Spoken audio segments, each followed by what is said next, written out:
नमस्कार। हिंदी साहित्य की इस ऑनलाइन कक्षा में स्वागत है। पंडित अयोध्या सिंह उपाध्याय हरिओद जो द्विवेदी युग के बड़े प्रसिद्ध और चर्चित कवि हैं। खड़ी बोली हिंदी के जिन कवियों ने द्विवेदी युग में हिंदी कविता को जो संस्कार दिए थे, भाषिक संस्कार दिए थे, खड़ी बोली के सामर्थ्य को उद्घाटित किया था कि खड़ी बोली में भी अच्छी कविता लिखी जा सकती है। आशंकाएं निराधार हैं। केवल ब्रजभाषा में ही मर्मस्पर्शी कविता लिखी जा सकती हो, ऐसी बात नहीं है। इस चीज़ को, इस तथ्य को जिन कवियों ने अपने कवि कर्म से सिद्ध किया, उनमें से हरिओद का भी महत्वपूर्ण स्थान है। और हरिओद की सबसे यशस्वी रचना, सबसे प्रसिद्ध रचना प्रिय प्रवास महाकाव्य। प्रिय कृष्ण है और प्रवास का अभिप्राय होता है अब एक स्थान से दूसरे, अपने मूल स्थान से अन्य स्थान पर जाकर निवास करना। कृष्ण भी ब्रज को छोड़ करके मथुरा रहने लग गए हैं, मथुरा चले गए हैं। तो ये प्रिय प्रवास इस महाकाव्य का शीर्षक है। हालांकि महाकाव्य के लिए जो अपेक्षित कथा वस्तु का इस छोटे से प्रसंग में थोड़ा अभाव सा खलता है, लेकिन हरिओद जी ने अपने ढंग से कुछ मौलिक अवदान दिया है इस परंपरागत प्रसंग में। माँ यशोदा कृष्ण की अधीर प्रतीक्षा कर रही हैं और गांव की महिलाएं कई बार आती हैं, पूर्ति आके संदेशा पूछती हैं। नगर की महिलाएं आती हैं, पूछती हैं कि कृष्ण के आने का कोई संदेश मिला क्या, और माँ मौन रह जाती है। यदि कभी कुछ जवाब देना भी चाहें तो इतनी दुखी हैं वे कि उनका बार बार गला भर आता है, कंठ अवरुद्ध हो जाता है। उनकी ये दशा देख करके और जो सेविकाएं हैं, नौकरानियां हैं, वे उन्हें समझाने का प्रयास करती हैं। देखिए, पढ़ते हैं। यदि कुछ समझाती गेह की सेविकाएं, यदि कुछ समझाती गेह की सेविकाएं, वे तनक उसे थी ध्यान में भी न लाती। तन सुधि तक खोती जा रही थी यशोदा, वह बहु विमना औ चिंतिता हो रही थी। माँ यशोदा बार बार बात बात पे रो पड़ती। कन्हैया तो आपने ऐसी माएँ देखी होंगी, ये कोई एकदम कपोल कल्पित कथा नहीं है। आपने देखी कि बच्चे को जरा सा भी कष्ट है, माँ की आंखों में काजल घुलने लगता है, पानी तैरने लगता है। तो यशोदा माँ कोई अनूठी माँ के रूप में चित्रित हो गई हों, अस्वाभाविक हों, अति भाव, ऐसा नहीं है। बल्कि माएँ ऐसी होती हैं, बच्चे से दूर रहना उनके लिए बड़ा मुश्किल होता है। तो यदि कुछ समझाती गेह की सेविकाएं, गेह यानी घर, सेविकाएं सेवा करने वाली नौकरानियाँ, दास दासियाँ। अब मैं यहाँ स्पष्ट कर दूँ, हरिओद जी ने ऐसा चित्रित किया है कि यशोदा मैया के यहाँ जो नौकरानियाँ होंगी, दासियाँ होंगी, वे उन्हें समझाती थी, उनकी सेवा करती होंगी, काम धंधा किया करती होंगी। लेकिन हमारे यहाँ जो परंपरागत रूप से जो कृष्ण चरित्र आया है, उसमें यशोदा माँ नौकरानियाँ नहीं रखा करती। ब्रज में और मथुरा में यही तो फर्क है। वहाँ दास दासियाँ हैं, यहाँ दास दासियाँ नहीं हैं। सब आत्मावलंबी है, स्वावलंबी, अपना काम स्वयं करते हैं। यशोदा माँ खुद दही बिलोती हैं, मक्खन निकालती हैं, घर का सारा काम करते हैं। कृष्ण के आते ही खुद जो कृष्ण हैं वो गाय चराने के लिए जाते हैं, नौकर चाकर नहीं। खुद नौकर चाकर वाली अवधारणा, जहाँ मालिक और नौकर वाली अवधारणा से कृष्ण का जो बाल्यकाल है वह दूर है हमारे परंपरागत कृष्ण कथानक में। हरिओद जी ने थोड़ा सा चित्रित कर दिया है, वह उनकी दृष्टि है, हम सम्मान करते हैं उनका।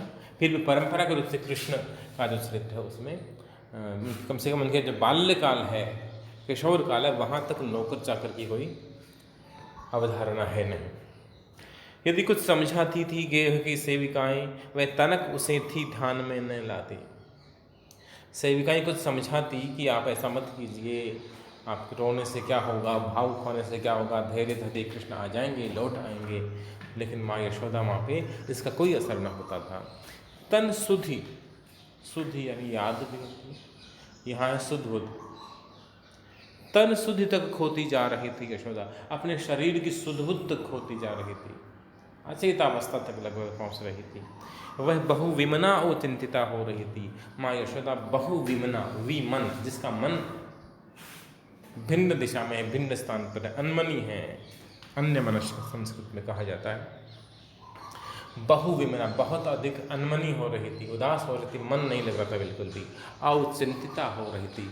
और का अर्थ है और का संक्षिप्त रूप है और चिंतिता हो रही थी, अत्यंत चिंतित थी। हिंदी में चाहे स्त्री हो उसके लिए भी चिंतित शब्द ही चलता है।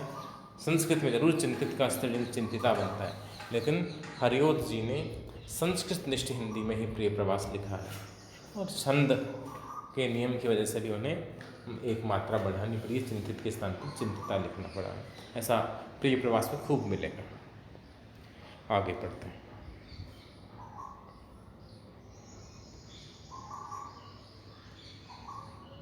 अगला छंद। यदि दधि मथने को बैठती दासियां थी, मथन रव उन्हें था चैन लेने न देता। वह यह कह के ही रोक देती थी उन्हें थी, तुम सब मिलके क्या कान को फोड़ दोगी।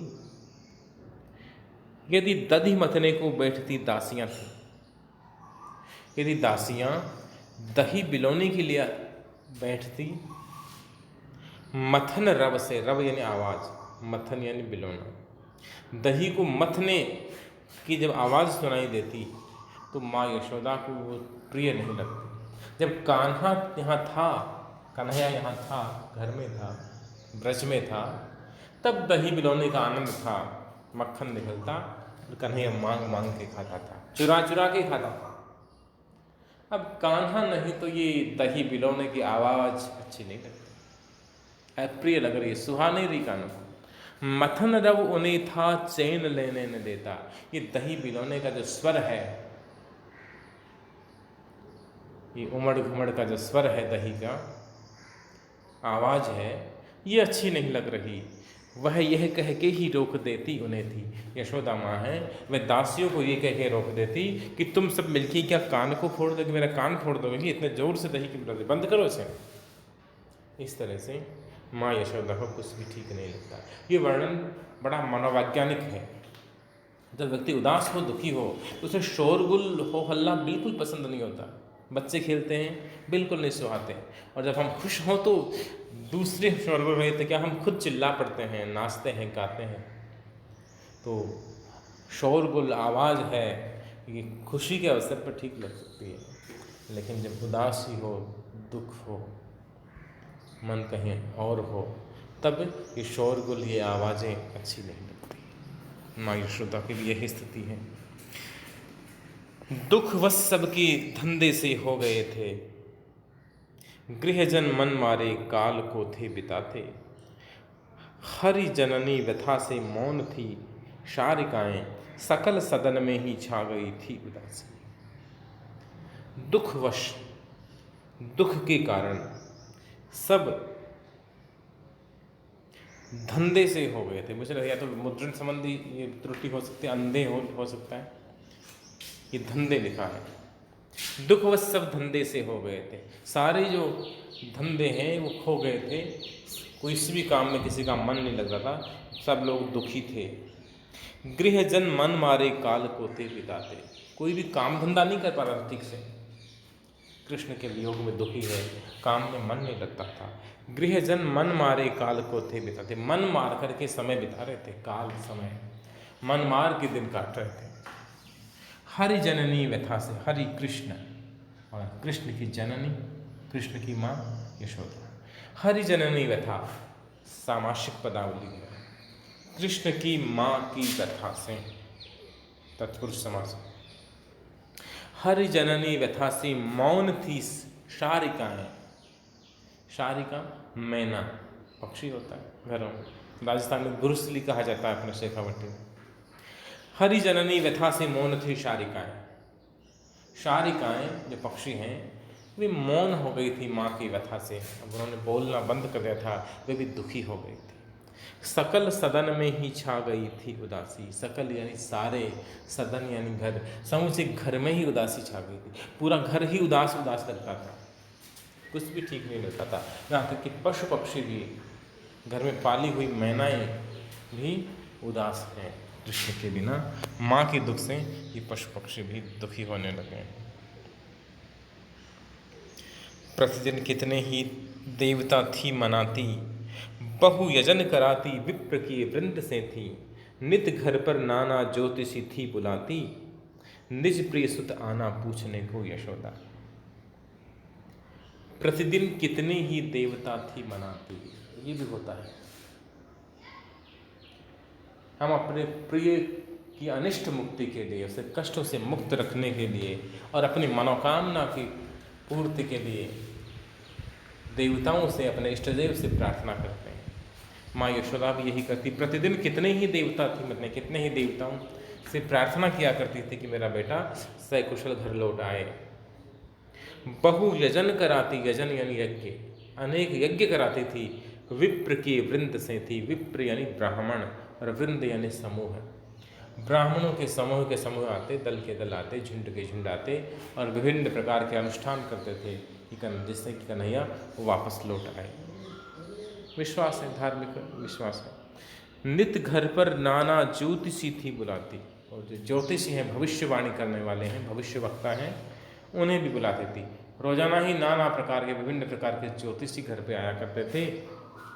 निज प्रिय सुत आना पूछने को यशोदा, अपना बेटा वापस कब आएगा ये पूछने के लिए माँ यशोदा ज्योतिषियों को बुलाया करती थी, ब्राह्मणों को बुला के अनुष्ठान करवाया करती थी। ज्योतिषी कहते भी हाँ आपके ग्रह आदि ये ठीक नहीं है, ऐसा करवाने पे ये होगा ये होगा, सब पूछती थी और उसके अनुसार माँ ऐसा करवाती थी। यानी ये सारी क्रियाकलाप हैं, ये वैज्ञानिक हैं कि अवैज्ञानिक, लेकिन समाज के विश्वास का हिस्सा है, लोक मान्यता का हिस्सा है। हरिगोद ये चित्रित कर रहे हैं, अपने समय के समाज को चित्रित कर रहे हैं। यशोदा माँ को यज्ञ आदि करवाते हुए, ब्राह्मणों से पूछते हुए, ज्योतिषों से पूछते हुए चित्रित किया है। आगे हम अगली ऑनलाइन क्लास पढ़ेंगे।